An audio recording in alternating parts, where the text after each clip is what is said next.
The swastika, the most widely diffused symbol in the world, 1907. In view of the widespread interest shown during the last few years in the oldest of all known symbols, the swastika, it is somewhat astonishing to learn that its very name was so comparatively unknown a little over a decade ago that it did not appear in the Webster's dictionaries, in the Encyclopedia Britannica, or in a dozen other standard works of reference by English or American authors. And yet the symbol itself is found wherever the foot of man has trod, throughout the civilized and uncivilized world. I would like to add right here that the swastika is known as Buddha's footprint, also Ma or Kali, known as Ninnersog, Ma, or mother or mama. Generally speaking, there is no nation and no tribe the world around which has not made use of the swastika at some period of its history since the recorded beginnings of time, be those records in stone or clay, in base or precious metals, in pigment, papyrus, or parchment woven in tapestries, or wrought in basketry. The swastika is at the same time the oldest and the most widely diffused symbol in the world, and an interest in it, once awakened, one need never lack a fascinating object of study and pursuit. As a hobby, one may ride it to the ends of the earth and back again without exhausting it. And the catalog of the places visited on the way would be a geography of the earth's surface. It will be found in the tombs of the pyramids and the catacombs in the medieval mausoleums of Europe, on gold filigree ornaments exhumed from buried cities of ancient Etruria, and carved in totem poles in Alaska, tattooed on the skin of the devout in Tibet, and placed as a sacramental sign on the bodies of their dead, and the oldest coins of Sicily, India, Corinth, and Byzantium, which is Moorish, in Chinese, Japanese porcelains, bronzes, old armor, and battle flags, on Persian rugs and on Indian blankets.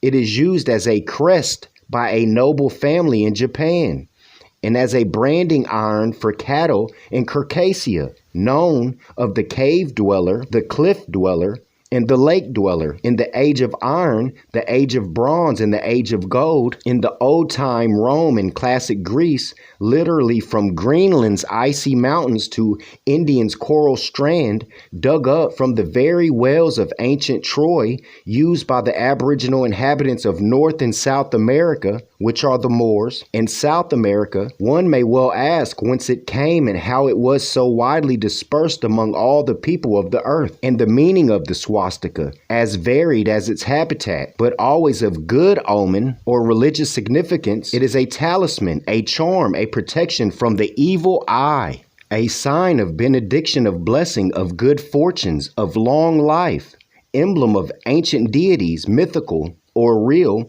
It is the holy sign of Vishnu, as of Buddha, and known and revered by Brahmin as well as Buddhists. It is the lucky sign of the Jain religionists. It is the symbol of the sun god, of the rain god, of the wind god, of the four quarters of the globe. Now quickly, I would like to go to this clip and read about the four cardinal points. The foundation of his teachings are based upon four cardinal points. First, love of mankind. Second, holy calm.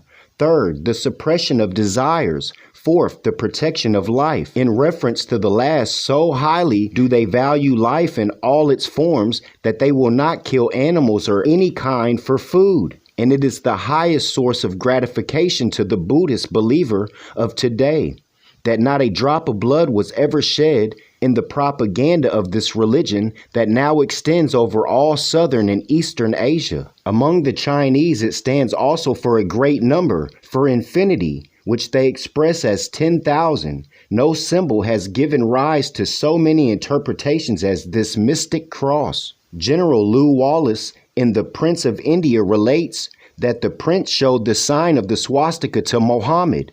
It was set in silver on a leaf of ivory and carried as a precious relic by the prince.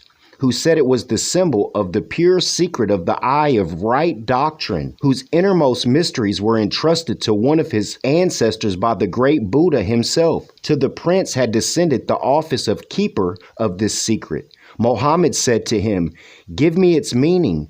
But the prince replied, "Nay, my lord, did I that the doctrines of which they made me keeper would be no longer a secret. The symbol is of vast antiquity. There is never a genuine image of Buddha without it over his heart. As its origin and original meaning, they are lost in the shadows of antiquity." And we are about to share parts of that mystery. The sign must have existed long before it was named, and the Sanskrit word swastika, the accepted name among scholars of today, is of course unknown among primitive tribes and people where it has many names. There is a Sanskrit called the Little Clay Cart, written about 600 AD, which introduces the swastika symbol during the progress of the drama, and it may be of interest to note that the play was given its initial performance in this country in April 1907. The play was presented by the English Club of the University of California in the open air and under the open sky in the classic Greek theater at Berkeley. Ignatius Donnelly and his Atlantis, which created such a separation when it was published, something like the quarter of a century ago, gives a most generous theory concerning the origin. One finds it on the cotton handkerchief in China and on the ever-present blue and white towel of the Japanese peasant, which serves him for so many purposes, as hair ornaments of Chinese women, and on the buttons of their blouses, on the crudest pottery vessels, and repeated in an ornamental fretwork cut in the metal of opium lamps. A few years ago, I mentioned the swastika to an American dealer in Oriental wares, a student and a man of education, and my greatest surprise, he confessed that he had never heard the word and did not know the sign. In a few moments, I had pointed it out to him on a dozen different articles of his shelves, and thus there was open to him a new field for research, a field in which he tells me he has since delved with the greatest zest. In my own case, I have always considered it in the final test of one who seeks to impact information. When we was shown the swastika, we was taught that it was pure evil and to run from it. We was not told of any of this positive information. A lot will say, well, the swastika was averse and switched the other way, which is meaning a negative. However, both the right-facing and left-facing versions of the symbol are thousands of years old and can be found across ancient sites worldwide. In many cultures, the direction of the symbol completely changes its meaning, often representing balancing forces like day and night or male and female energy. Swastika, right facing clockwise. The arms point to the right in Hinduism. It represents the sun, prosperity, good luck, and the creator. Swastika, left facing counterclockwise. The arms point to the left in Hinduism. It often represents the night, the goddess Kali. And then when you go and search Kali, you find that it is Ma or Mama, which is Ninnersog, which connects to the Anunnaki, what everybody's studying now, as far as the creation, which is what Hitler was demonstrating when they say the pure superior race of the bloodline who had the blood, which we already went over, the Germania Codex, which Hitler sent Himmler to get the copy of, and it speaks of the red-haired people whose master was Herman, and Herman is Hermes, which is Thotmos, which is connected with the Anunnaki, Ninnersog, Enki, or the high priest of Anu, which is known as Mor. The arms point to the left in Hinduism. It often represents the night, the goddess Kali, which is Ali, and esoteric and tantric practices. Buddhism, the left-facing version, is widely used in Buddhism to symbolize the footprints of the Buddha, eternity, and compassionate heart. It is frequently seen on statues and maps, temples, locations. As far as the Americas, used frequently, such as who they call the Navajo and Hopi, who called it the whirling log and used it in healing ceremonies. But we know that Indian or Native American was placed upon the Moors as a caste identity. I would like to read some propaganda in the 1940s about the swastika. The emblem used by Nazi Germany is actually not the swastika. To prove that statement, take any dictionary and look up the word swastika. As we just went over in 1907, it was not in the dictionaries or the Britannica until they started adding this propaganda. There's dictionaries and books called unabridged, which means it has not been revised or reformed into a propaganda machine. You will notice it says that the swastika has an arm extending to the left. Hitler's emblem has an arm extending to the right. That change makes a big difference, although most of the people in the world are not aware of it.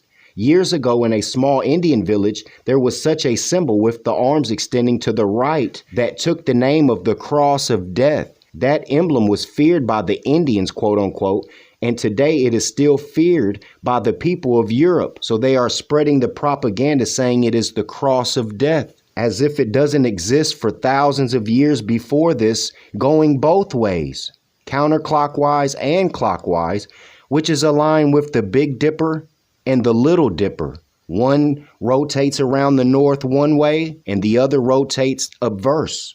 The ascension to the north. The origins of the cross of death myth. When the public began to realize that the hated Nazi emblem was identical to the widely popular good luck charm, some writers and commentators tried to create a historical distinction to explain it. They invented stories claiming Hitler had accidentally reversed the lucky symbol, thereby unleashing an ancient curse or a hidden evil variant. In reality, Hitler simply chose the standard right-facing version that was already being used by European nationalist groups at that time. But in that last clipping, they were saying that Europeans was scared of it. Now, I want to go back over the Roman historian Tacitus in 98 CE, who had the Germania Codex. Now, Himmler was deeply obsessed with a specific copy of this ancient text known as the Codex, which he desperately tried to obtain from an Italian count during World War II. Within it, the red hair race. So when they're talking about, Hitler was talking about the blonde hair, blue-eyed superior race, that is not true. It was the red-haired race, and they was amalgamated, given the blood of passion from the Anunnaki. All have fierce blue eyes, red hair, huge frames. Himmler read the text in 1924. He interpreted Tacitus' ancient description as historical and scientific proof that the German people were a pure, unpolluted race. And that's a superior race among the pale skins, not superior to all in the world, because we're going to get into the melanated Moor, the Ma, the Mother, the Ninnersog, the Kali, the Ali. Now, the master named Hermann, or leader, a legendary Germanic chieftain of the Cherusci tribe in modern German history, translated to Hermann, which is Thotmos or Hermes, because again, the Germania Codex comes from a governor of Rome, and the German word for Thotmos was Hermes, which he said Hermann. And I've already posted the manuscript where my grandfather specifically says Hermes is also Hermann, which is full circle of me finding this information. I want to go over the goddess Kali, one of the most powerful, intense, and deeply misunderstood deities, and that is Ninhursag, which connects with Anunnaki, the Sumerian tablets. Ninhursag and the creation. They created it for slavery, and it was her creation, and she got tired of them being ran to the ground, so she gave some of them the blood of passion. The name Kali, the feminine form for the Sanskrit of Kala, which translate to both quote-unquote blackness and time. As the goddess of time, she represents the ultimate truth that everything in the physical universe is temporary and will eventually pass away. As the goddess of quote-unquote darkness, she represents the infinite, which they're speaking of melanin, which is the Moors, the Anunnaki. Kali is depicted with an intensely dramatic, fierce appearance, which is entirely symbolic. Blue or jet black skin, that's melanated. Those are running around today who are the Moors again. Go back and look at the old episode of Star Trek where they have the melanated mother with the turban on. That is the Mooress, the Moors. Represents her infinite, boundless nature, similar to how the vast night sky or deep ocean water appears dark. A garland of human skulls symbolizes the letter of the Sanskrit alphabet, representing cosmic knowledge. When you go through the Sumerian tablets and all that, they speak of the creation. A skirt or severed arm represents the human karma, actions, and work from which she liberates her devotees. She liberated the slaves that she created, some of them. In the 1800s, British authorities encountered tantric groups and local priests that worshipped Kali in cremation grounds. Now, in ancient Mesopotamian, again, Sumerian, and Akkadian mythology, Ninhursag is the original primordial mother earth goddess, and she was known by the short, affectionate name Ma, Mama, or Mommy. That's where you get Mommy. You get it from Ninhursag because that's the one. That's the mother, Ninhursag, Ma. The Sumerian mother, Ninhursag, is one of the oldest deities in human history, dating back over 5,000 years. She had many titles, including Nina or Nanny. Ninhursag is one of the oldest deities in human history, dating back over 5,000 years. She had many titles: Great Queen, Nintu, Lady of Birth, because again, she created us. In the ancient Mesopotamian creation texts, like the Epic of Atrahasis, when she creates humanity out of clay to relieve the lesser gods of their labor, making slaves, but she got tired of watching them get ran into the ground. So she took some of them and perfected them. They did not know that that drop of blood they had from their own bloodline was going to compound. The other deities joyfully name her Mommy or Mama, the Akkadian Sumerian root for mother. She is considered the ultimate provider of life, fertility, and the growth of nature. So when you use the word mama or mommy, when your child says mama, that is from the Ninhursag creation, the universal link to Kali Ma. The connection reveals how ancient civilizations thousands of miles apart use the exact same syllable to honor the divine feminine. In ancient Sumerian, Akkadian, Ma, Mommy, Mother. In Sanskrit, Ma, Mother. Linguistics call this a nursery word because Ma is one of the easiest sounds for a human infant's lips to produce. Almost every early civilization independently used its name for their primary mother goddess. There is an even weirder coincidence connecting Ninhursag to the symbol. Ninhursag holy symbol is an omega shape. Many archaeologists and historians believe this omega symbol was originally a style drawing of a uterus or a birthing frame, representing her power over creation. Much like the swastika in Asia, it was an ancient symbol of life and birth that modern people sometimes misinterpret when looking back at history. While Ninhursag's standard symbol is the vertical Greek letter omega, ancient artists frequently stylized her image in Mesopotamian relief carvings. Her thick royal hair curls, which are the Moors, downward and outward on both sides of her face, mimicking the exact curvature of the omega shape, left-facing swastika. This is the version of most famously printed on the footprint. Ancient cultures across Mesopotamia and India shared a common artistic language for depicting energy and life. When Ninhursag's looping omega curves are repeated or drawn in a four-way pattern to represent the four corners of the earth. And what does the Big Dipper do? It makes the swastika around with the four seasons, and then the Little Dipper is obverse and it rotates. When Ninhursag's looping omega curves are repeated or drawn in a four-way pattern to represent the four corners of the earth, they form a curved rolling swastika rather than a sharp geometric one. And we know that the Dogon tribe priest, I have a video of him wearing a fez, and he says that they are from the seven star, who is the watcher over Sirius. And when you go up Sirius, you'll see the three sisters, and then you'll go up into the Pleiades, which is connected with the Palladians, but also connected to Polaris because that's the watcher. To the ancients, whether it was Ninhursag's birthing symbol, the footprints of Buddha, or early Hindu sun symbols, these loops all represent the same thing, the eternal cycles of life, birth, and time. I had another in-depth manuscript to read over, but I think I'm going to close out here because I know there's only going to be a few to even look at this demonstration.